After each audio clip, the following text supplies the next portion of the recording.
नमस्कार, मैं PM DNA Singh और आप देख रहे हैं कमाल है यार। आज हम बात करेंगे नेपाल के 3 ऐसे फैक्ट्स जिससे नेपाल दुनिया से अलग बनता है।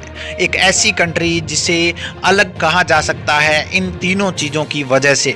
तो हम पूरी चर्चा करेंगे इसके बारे में, तो वीडियो के अंत तक बने रहिए। और अगर आप चैनल पे नए हों तो चैनल को सब्सक्राइब करके बेल आइकन दबा लीजिए ताकि आपको अगला अपडेट भी सबसे पहले मिल सके। तो चलिए वीडियो को शुरू करते हैं। दोस्तों, नेपाल जिसके बारे में हम कहें तो बहुत छोटा सा एक आश्चर्यजनक देश कह सकते हैं जो आप सभी को हैरान कर देगा। हम सभी जानते हैं कि नेपाल दक्षिण एशिया में स्थित एक बहुत ही खूबसूरत कंट्री है और विभिन्न हिमालयी परिदृश्य, अद्भुत पर्वतों और विस्मयकारी स्थलों के साथ अपने आप में एक विचित्र देश बनता है। नेपाल स्वर्ग का एक टुकड़ा माना जाता है, जो एक छोटा सा देश भी नहीं बल्कि एक ऐसे कहें कि स्वर्ग का ही हिस्सा है। 880 किलोमीटर पूर्व से पश्चिम तक लंबी आयताकार यहाँ पे शेप रखने वाला नेपाल सबसे अलग क्यों माना जाता है उसकी भी चर्चा करेंगे। लेकिन नेपाल 2 दिग्गज देशों भारत और चीन के बीच स्थित है, जो कि 2013 में यहाँ की जनसंख्या 27.8 थी, जो कि अब लगभग 3 मिलियन के करीब हो चुकी है। नेपाल में अभी भी हम बात करें तो 3 भूदृश्य शामिल हैं जो कि हिमालय तल से हैं और पहाड़ी मध्य भाग और तराई क्षेत्र के साथ बहुत ही उच्च स्तर है। परिदृश्य, नदियां, शीर्ष पहाड़ियां, विभिन्न वनस्पतियां और जीव नेपाल को अधिक गौरवशाली बनाते हैं। अब हम चलते हैं पहले फैक्ट्स की ओर। दोस्तों, हिमालय का अधिकतर भाग नेपाल में ही स्थित है और हम सभी जानते हैं कि नेपाल को हिमालयी देश के रूप में भी जाना जाता है। पहाड़ों को 5 देशों के बीच साझा किया गया है, जिसमें से नेपाल, भूटान, चीन, भारत और पाकिस्तान भी शामिल है।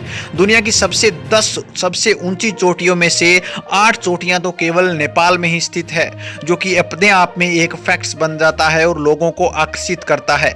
जिसमें दुनिया की सबसे ऊंची चोटी माउंट एवरेस्ट भी शामिल है, जो कि नेपाल में ही है, और एवरेस्ट जो कि 8848 मीटर ऊंची है। अगर बात करें दूसरे फैक्ट्स की तो नेपाल हमेशा से ही स्वतंत्र देश है, जो कि दुनिया का एकमात्र देश है जो कि हमेशा से स्वतंत्र रहा है, कभी किसी विदेशी आक्रमण के अधीन नहीं हुआ और ना किसी देश का अधीन हुआ। यही कारण है कि नेपाल कभी भी अपना स्वतंत्रता दिवस नहीं बनाता, क्योंकि वो कभी प्रजातंत्र हुआ ही नहीं। और सबसे प्राचीनतम देशों में से एक माना जाता है नेपाल, क्योंकि नेपाल ही एक ऐसा देश है जो ना तो कभी डिवाइडेड हुआ। ये अलग बात है कि पहले नेपाल का शेप बहुत बड़ा था, जिसे ग्रेटर नेपाल के नाम से अभी जाना जाता है, लेकिन अभी तक नेपाल वही है जो पहले था और नेपाल कभी भी किसी का अधीन नहीं हुआ, जो कि अपने आप में एक बहुत बड़ी गर्व की बात है नेपालियों के लिए भी और नेपाल की जनता के अलावा नेपाल की सरकार के लिए भी और उस भूभाग के लिए भी एक फैक्ट्स बन जाता है। और लोगों को जानकर इसमें भी बहुत सारा आश्चर्य होता है कि ऐसा कैसे हो सकता है कि उस समय जब सारी बड़ी बड़ी कंट्रियां भी अधीन थी तब भी नेपाल एकमात्र देश था जो डटकर रहा और किसी के अधीन नहीं हुआ। अब चलते हैं दोस्तों तीसरे फैक्ट्स की ओर। दुनिया का एकमात्र ऐसी कंट्री है नेपाल जिसमें जो फ्लैग होता है, जो झंडा होता है, वो आयताकार की बजाय अलग ही शेप में है, एक त्रिकोणीय सीरीज में है, जो कि अपने आप में एक विचित्र दिखाता है और अलग शेप के जरिए एक अलग यहाँ पे स्थिति जाहिर करता है, नेपाल की एक अलग स्टेज जाहिर करता है।